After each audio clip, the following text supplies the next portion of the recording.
नहीं बच्चों, कैसे हैं आप लोग। आई होप आप अच्छे होंगे, बहुत अच्छे हैं और आप लोग अच्छे हैं भी, ठीक है, उसमें कोई डाउट नहीं। बच्चों, ये है मार्फोलॉजी ऑफ फ्लावरिंग प्लांट का हैंड रिटन नोट्स हमने बनाया। इसको डायरेक्ट एनसीईआरटी से एक्सट्रैक्ट किया है। मैं आपको इसको यूट्यूब पे अवेलेबल करा रहा हूँ, आप इसका स्क्रीनशॉट लेकर नोट्स बना सकते हैं। कोई गलती हो तो आप उसको इग्नोर कर दीजिएगा, सुधार लीजिएगा। Thank you. So let's start. ये हो गया आपका मार्फोलॉजी, एक्सटर्नल फीचर जिसको हम कहते हैं, इसको आप लिखेंगे। फिर उसके बाद ए टिपिकल प्लांट है shoot system and root system, इसको लिखेंगे। फिर हमने रूट सिस्टम का डिफिनीसन लिखा है, उसमें बताया है प्राइमरी रूट, सेकेंडरी रूट और टर्सरी रूट होता है। फिर हमने आपको बताया क्या शूट सिस्टम, और शूट सिस्टम क्या क्या होता है, stem, branches, leaves, bud, flower and fruits आ जाते हैं। फिर इसके बाद हमने आपको एनसीईआरटी का एक प्यारा सा फिगर यहाँ पर अटैच कर दिया है। आपने देखा होगा एनसीईआरटी में मस्टर्ड प्लांट का बढ़िया सा एक फिगर दिया गया है। इसको आपको देखना भी चाहिए और इसको रटना भी चाहिए आपको। इसमें देखो लिखा है flower, floral axis, fruit, stem, leaf, जो कि ये सब शूट सिस्टम के पार्ट हैं। फिर मैंने अलग से थोड़ा सा बताया कि ये एक्जिल होता है, इस पिलर्स को हम क्या बोलते हैं, एक्जिल बोलते हैं। और एक्जिल से निकलने वाला बड एक्जिलरी बड कहलाएगा और फ्लावर को एक्जिलरी फ्लावर कहते हैं। ठीक है बेटा, देख इसमें नोट तो दिख नहीं रहा है, लेकिन इतना जानना, जहाँ से लीफ, फ्लावर, ब्रांच निकलते हैं उसको नोट कहते हैं, और दो नोट के बीच में जो जगह होता है स्पेस, उसको हम क्या कहते हैं, इंटर नोट कहते हैं। अंडरग्राउंड पार्ट को बोलते हैं रूट सिस्टम। रूट सिस्टम में क्या आएगा, प्राइमरी रूट, सेकेंडरी रूट और टर्सरी रूट, और टर्सरी रूट के पास क्या होगा, रूट हेयर होगा। तो बेटा प्राइमरी रूट के ब्रांच को सेकेंडरी रूट, सेकेंडरी रूट के ब्रांच को हम टर्सरी रूट कहते हैं। आगे देखते हैं, इधर हमने क्या किया है, रूट का पूरा डिफिनीसन आपके लिए कर दिया है। रेडिकल से बनता है, फिर प्राइमरी रूट क्या होता है, आप इसको पढ़िए, आपको अच्छा लगेगा, बहुत इजी वे में है। ठीक है, फिलहाल तो देखो बच्चों, क्लास तो लेना ही पड़ेगा, ये नोट्स है केवल। ठीक है, टाइप ऑफ रूट में टैप रूट और फाइब्रस रूट आपको मिलता है। हमें टैप रूट का यहाँ पे डिफिनीसन दे रखा है अच्छे से। फिर फाइब्रस रूट क्या होता है मैंने बताया है। अच्छा, टैप रूट जो बनता है बेटा रेडिकल से बनता है।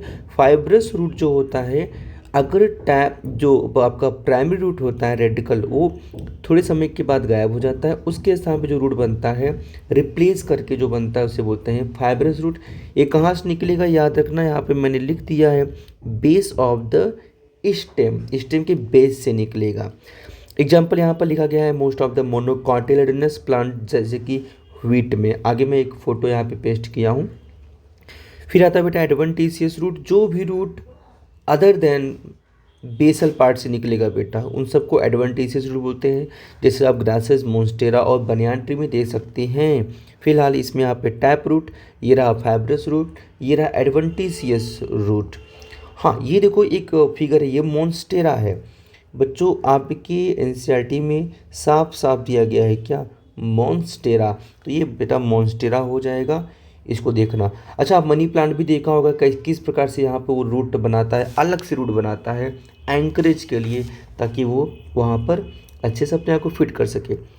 यहाँ पर एनसीईआरटी ने कट कर दिया है एडवेंटिशियस रूट, जिसको बोलते हैं दो प्रकार का, प्रॉप रूट और स्टिल्ट रूट।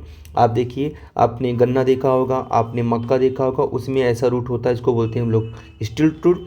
और बनियान का रूट किसने नहीं देखा होगा, बरगद की पेड़ की लटकता हुआ जो रूट, उसको प्रॉप रूट बोलते हैं।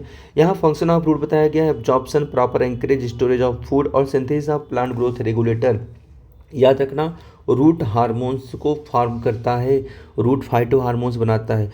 रीजन ऑफ द रूट की बात करें तो यहाँ पर आपको लिखा है पहला रूट एपिकल, उसके बाद ये आपका पहला हो जाएगा, ये दूसरा हो जाएगा, तीसरा और ये चौथा रीजन हो जाएगा। और चौथे रीजन में मिलेगा क्या बेटा आपको, रूट हेयर। तो root cap region, root region of meristematic activity, region of elongation, region of maturation, इसको आप देख लीजिएगा। भाई देखो, स्क्रॉल कर रहा हूँ, स्क्रीनशॉट लेना है फिर लिखना है, ठीक है।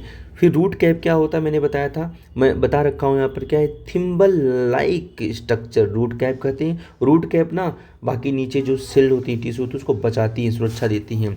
यहाँ पर लिखा गया है टेंडर अपेक्स को प्रोटेक्ट करते हैं। मेरिस्टेमेटिक जोन वो जोन होता है जहाँ पे ऐसी कोशिकाएं होती हैं जो बार बार डिवाइड कर सकती हैं, उनकी पहचान में लिखा है, मैंने लिख दिया यहाँ पर, क्या लिखा है, thin walled, dense cytoplasm, prominent nucleus, rapid cell division, इसका पहचान होता है। रीजन ऑफ इलोंगेशन उसकी तुरंत बाद आएगा, मेचुरेशन मेरिस्टेमेटिक जोन के तुरंत बाद आएगा। यहाँ की कोशिकाएं इलोंगेट करती हैं खुद को, क्या करती हैं खुद को इलोंगेट करती हैं। इलोंगेशन के नाते क्या होगा, उसके कारण क्या होगा बेटा, रूट का लेंथ बढ़ जाएगा।